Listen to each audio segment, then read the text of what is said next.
প্রিয় শিক্ষার্থীবৃন্দ, আমি আমার পূর্বের লেকচারে মৌলিক সংখ্যার সংজ্ঞা প্রদান করেছিলাম এবং মৌলিক সংখ্যার কয়েকটা উদাহরণ দিয়েছিলাম এবং ওইখানে বলেছিলাম যে পরবর্তীতে মৌলিক সংখ্যা 1 থেকে 100 পর্যন্ত 25টি মৌলিক সংখ্যা নিয়ে তোমাদের সামনে আলোচনা করব। এরই ধারাবাহিকতা আমি এখানে 1 থেকে 100 পর্যন্ত মোট 25টি মৌলিক সংখ্যার তালিকা লিপিবদ্ধ করেছি এবং একটা কৌশল মনে রাখার কৌশল সংক্ষেপে মনে রাখার কৌশল একটা দিয়েছি। আশা করি এটা যদি তুমি ফলো করো তাহলে তোমার মৌলিক সংখ্যা ভুলবে না। 1 থেকে 100 পর্যন্ত মৌলিক সংখ্যা অনেকে মনে রাখতে পারে না, তাদের অনেক অনেক কষ্ট হয়। আর এগুলো জানা না থাকার কারণে তোমাদের যেই এমসিকিউ অথবা সংক্ষিপ্ত প্রশ্ন আসে ওইগুলোতে তোমরা সঠিকভাবে উত্তর করতে পারো না। অথচ খুব গুরুত্বপূর্ণ একটা বিষয় এবং সহজ মনে রাখার একটা রাখতে পারলে খুব একটা সহজ একটা জিনিস। আমরা এখানে লিখেছি 1 থেকে 100 পর্যন্ত মৌলিক সংখ্যা হচ্ছে 25টি। তাহলে 1 থেকে 100 পর্যন্ত যে মৌলিক সংখ্যা 25টি আছে সেগুলোকে আমাদেরকে শনাক্ত করতে হবে, চিনতে হবে, জানতে হবে। তাহলে এই মৌলিক সংখ্যা নিয়ে যত প্রশ্ন আসবে সব প্রশ্ন উত্তর তোমরা দিতে সক্ষম হবে।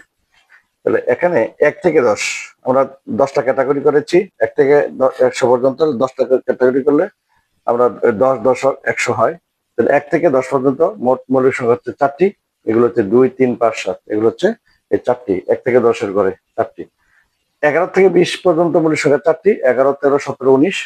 একইভাবে 21 থেকে 30-এর মধ্যে মৌলিক সংখ্যা হচ্ছে 2টি, 23 29। 31 থেকে 40-এর মধ্যে মৌলিক সংখ্যা হচ্ছে 2টি, 31 37। 41 থেকে 50-এর মধ্যে মৌলিক সংখ্যা হচ্ছে 3টি, 41 43 47। 51 থেকে 60 পর্যন্ত মৌলিক সংখ্যা হচ্ছে 2টি, 53 আর 59। 61 থেকে 70 পর্যন্ত মৌলিক সংখ্যা হচ্ছে 2টি, 61 আর 67। 71 থেকে 80 পর্যন্ত মৌলিক সংখ্যা হচ্ছে 3টি, 71 73 79 79। 81 থেকে 90 পর্যন্ত মৌলিক সংখ্যা হচ্ছে 2টি, একটা হচ্ছে 83, একটা হচ্ছে 89। 91 থেকে 100 পর্যন্ত মৌলিক সংখ্যা হচ্ছে শুধু একটি, সেটা হচ্ছে 97। এখানে 10 ব্যবধান, 1 থেকে 10, 11 থেকে 20, 21 থেকে 30, প্রত্যেক দশকে কয়টি করে মৌলিক সংখ্যা আছে তার তালিকা এখানে দেওয়া আছে। তাহলে এখানে তুমি সবগুলো যদি যোগ করো 4 4 2 2 3 2 2 3 2 1, তাহলে হবে মোট 25টি। গণনা করে দেখতে পারো, যাচাই করতে পারো। আবার এই সংখ্যাগুলো যদি তুমি গণনা এখানে, তাহলে মোট 25টি মৌলিক সংখ্যা রয়েছে। তাহলে আমাদের 1 থেকে 100 পর্যন্ত মোট মৌলিক সংখ্যা এই 25টি হচ্ছে এখানে তালিকাবদ্ধ লেখা রয়েছে। মনে রাখার কৌশল হচ্ছে 44 22 322 321।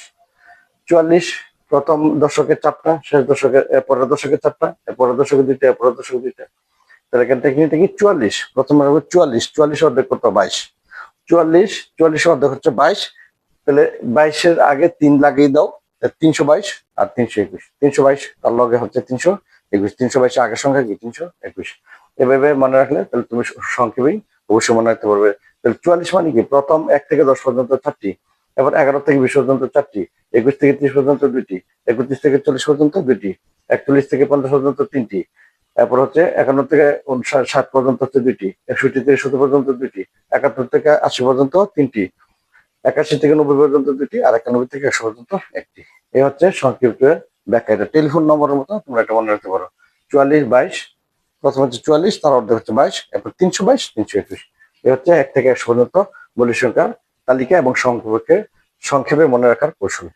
আশা করি তোমরা উপকৃত হবে যদি মনে রাখতে পারো এবং মৌলিক সংখ্যা সম্পর্কিত যত প্রশ্ন আসুক না কেন অবশ্যই তোমরা উত্তর করতে পারবে। তোমাদের সফলতা কামনা করছি। তোমাদের উত্তরোত্তর জ্ঞান বৃদ্ধি হোক সেই প্রত্যাশায়। আল্লাহ হাফেজ।